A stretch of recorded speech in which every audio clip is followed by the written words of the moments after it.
welcome back, all you lovely shitbox enthusiasts. We have had Gran Turismo 7 for a month. Well, the rest of you have. I'm not playing it. And in that time, Gran Turismo Sport has still been going. I kind of figured it would be interesting to see what that looks like in this post-GT7 release era. So here we are. This is Maggior back in January, I think 20th of January. You can see a whole lot of B-rank drivers with S ratings. This was, Maggior, as I said, was Group 4 Race B. So I've got this set to absolute warp speed so we can just cut through the kind of clean bits, look for any dodgy stuff, see what's going on here. You can see I'm sitting quite a comfortable fourth place, smashing out laps, which for me is unusual to do this many laps without a mistake. And still going, there we go. So that last one, I made a mistake coming into that T1 hairpin corner. I've then sent it back around there. It's probably a bit optimistic and dive bomby. Haven't made it stick through the very last corner. Pulls away and then, I've missed my braking point. That is 100% my fault, 100% unintentional that time. I then waited on the apex to see if he comes back on. Probably being far too polite because I was hoping he would kind of come back on and come back past. Didn't happen. This bloco comes past and he's pulling away. He's doing fine. Still pulling away. Got quite close into the hairpin again. And then as we come into this last sequence, he has gone way past the apex, miles off it, off onto the grass. I just swoop back into my fourth place, reclaim that, and that's where I'm going to finish. So that's a kind of pretty clean race. I had my one big shunt that was not so great. Here we go again, another race, mostly B classes.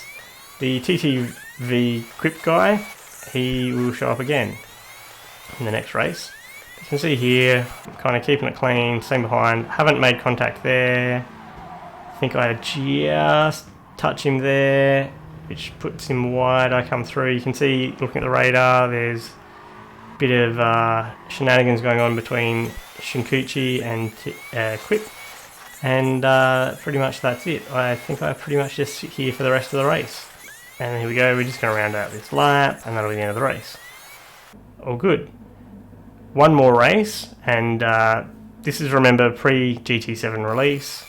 See again, yeah, it's a rolling start. Fantastic. You can see there's a bit of argy-bargy here, pretty much off the start between these two in front of me. I've just sat on this guy, and yep, okay.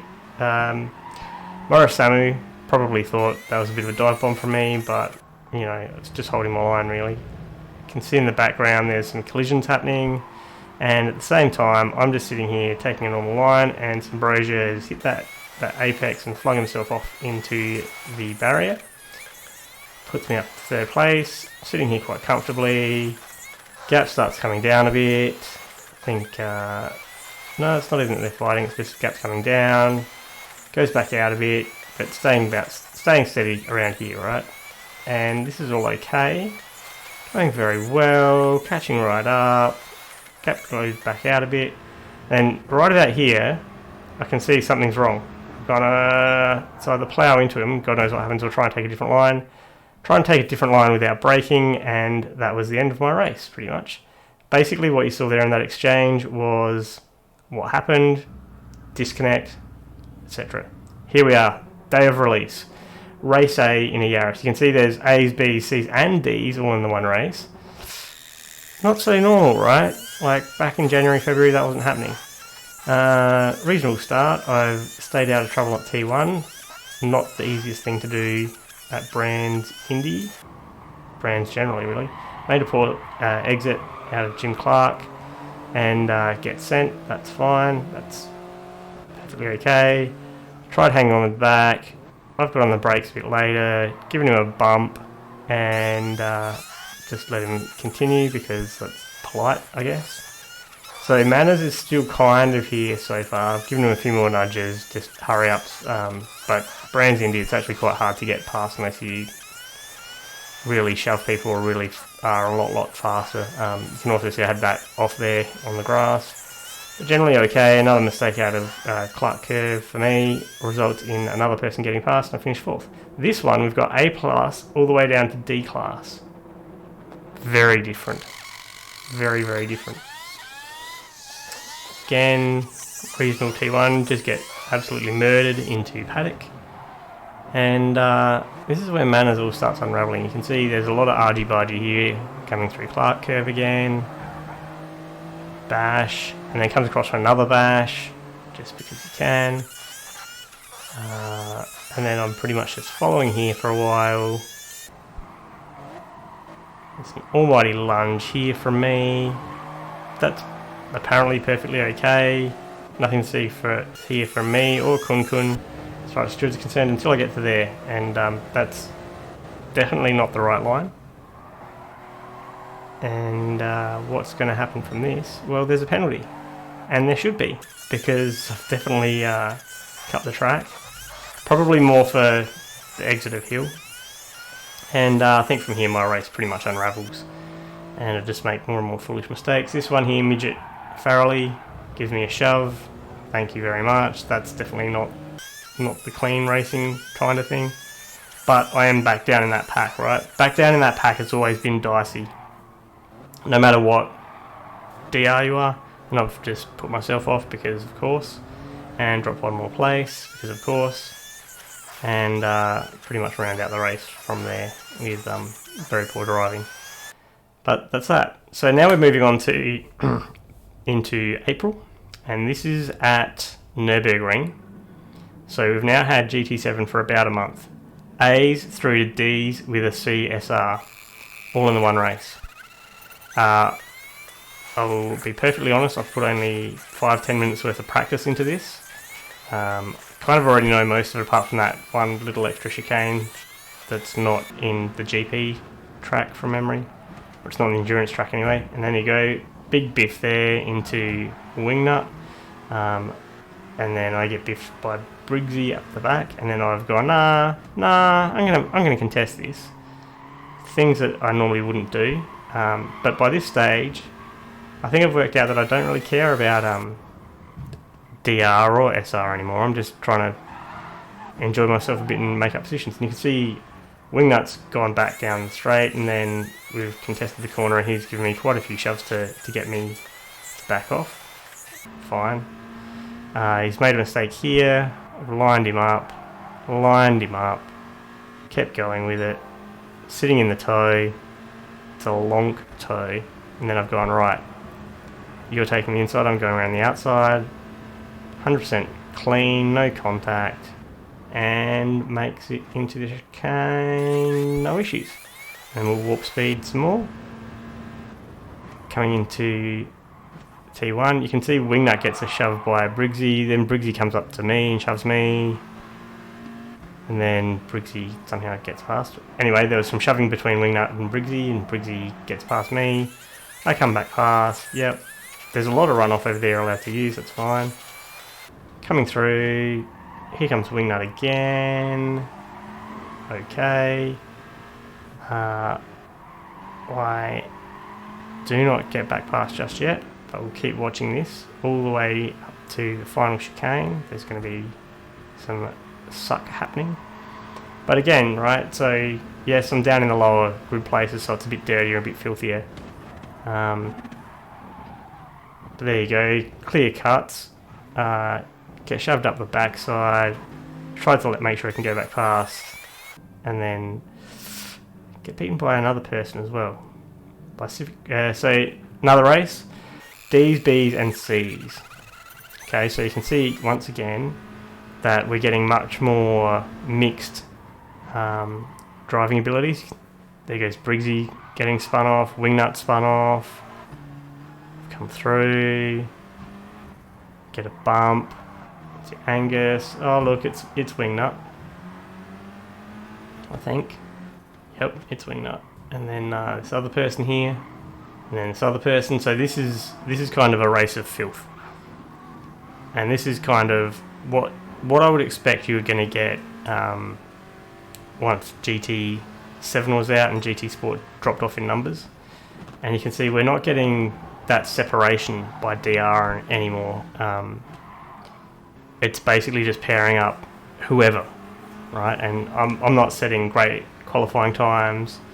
I'm like at least 4 seconds off of region best, like at least. I'm probably more like 6 or 7 seconds off region best with my qualifying time. I'm just kind of going, yeah, that'll do. Send myself off with a bit of assistance, but mainly by myself. For some reason, I haven't even turned the radar on. Now I have. Don't know what that was about. And I'm just basically going through, trying to have a bit of a race and a bit of fun. But you can also see that people have just stopped taking it quite so seriously. Like, it's not as competitive. That's fantastic driving. I'm not sure why the Ghost didn't kick in there, but it didn't. And then I've got this line. Immediately get the punt back. Okay. So maybe I was on the brakes a little bit too early. Maybe I just make better brakes than the brakes I have. In any case, get the suck, get up alongside. No, there's a squeeze there, but not a deliberate contact. But you can see it's become. I wouldn't say it's so much more aggressive, as much as it is just filthy, and quite like it. It just felt more enjoyable. Like, I didn't have to care so much. Like you wouldn't get judged quite so hard. That your rating didn't matter anymore. You could just have fun, which is very interesting. And I think it's probably something that we could learn for other things. You can see here, I'm going to get the pass back's going to happen. That's fine. And he's parked it right on the apex. That's fine. I also realised that if I try and take that line, I'm probably just going to get sent into the wall, so there's no real point trying to take it. Particularly when I'm down in 5th, 6th, 7th, where the filth starts happening. Give him a shove. You'll also note that there's not really been any complaining in any of the post-race lobbies about filthy racing, dirty racing, whatever. It's all actually been just, yep, fine, whatever, off you go. Enjoy yourselves. No one cares, right? This level of racing, this level of filth, normally there would be people commenting about that was dirty, suck it up, whatever. You can see here there was a shove there, right, trying to claim his line back the whole way down, and then he's just braked far earlier than I have, and I've just taken the line, and my positioning has just stopped any attempt to come back, and that's all there is to it. Now compare that filth. This is unfortunately all I got of the last race. I was sitting third most of the race. This Craig person that is saying thanks for the clean race follows it up with a knot, and it's worth noting what happened was coming down into the bottom corner, so at the very bottom of the track, he's come out of a penalty, and I've just gone, well, I'm going to try and pass, and sent him off the track. And apparently, yep, so he's the first person I've seen all night getting butt hurt about any of it. And realistically, yeah, fine. But hey, that was the spirit of the racing up until then, and I've just gone on with it. And I've taken second. But be that as it may, right? So has GT7 killed GT Sport? Well, it's killed the competitiveness. It's killed that absolute win at all costs mentality. It has not stopped people playing it. It's greatly reduced the number of people playing it. It has definitely killed the sport element of it. That's not there really anymore. I don't think anyone's treating this as it's going to be whatever, because it's not, right? The championships are all on GT7 now. And the most important part, though, is I think it's fun in a way that it didn't used to be. It's become even more arcade sim, or more arcade sim. And it's become even more just, I think really you'd be able to just get on with mates and have a smash. So that is the state of GT Sport as of April 2022. If you've enjoyed this one, hang about. There'll be some more content soon. I know it's been a bit of a break. And we will continue to push on through as we come up to Easter. So have a great time. I'll see you next time.